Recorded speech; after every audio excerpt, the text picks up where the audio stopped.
Hello, my name is Julian Busch from China Certification. Do you have a product that requires CCC and that qualifies for a CCC self-declaration?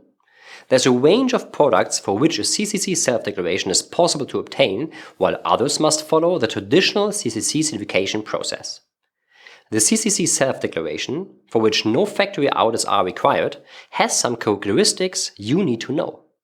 The most important difference in the application process is that only a Chinese entity may apply for the CCC self-declaration. This Chinese company can only be your subsidiary, importer or dealer in China. The process is much alike the traditional CCC certification process, with some differences. You start with the application by your Chinese representative. You need to make sure that your factory complies to the Chinese standards, as you need to show that during the application. We can help you with a preparatory audit. Then you need to contact the test lab in China to identify the samples. After that, you ship the samples to the test lab. Then you upload the test reports and the other application documents to the CNCA online system. If approved, the CNCA will send you the CCC self-declaration, which you will need to sign and stamp and upload again to the CNCA database. After that, you will be allowed to mark your products with the CCC logo. Please note that the usual CNCA implementation rules still apply, but additionally there's a specific implementation rule for the CCC self-declaration.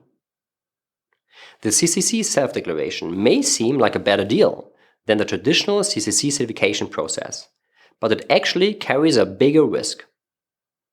The manufacturer is responsible for reporting any changes to the CNCA, be it in the material composition of the product, the production process, production location, or any other relevant information.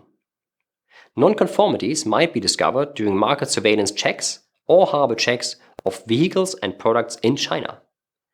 As there are no factory audits needed, the risk that these changes are not reported increase significantly. Due to the characteristics of the self-declaration, non-conformities might result in a much higher penalty compared to the traditional CCC certification process. The social credit rating of the Chinese applicant will be connected with the CNCA online system. Therefore, the applicant in China has a severe risk and ultimately is liable for non-conformities caused by the manufacturer. The process can be extremely challenging and complex. Therefore, an efficient communication and good preparation of the documents are essential for a successful CCC self-declaration. If you have any questions, please contact us.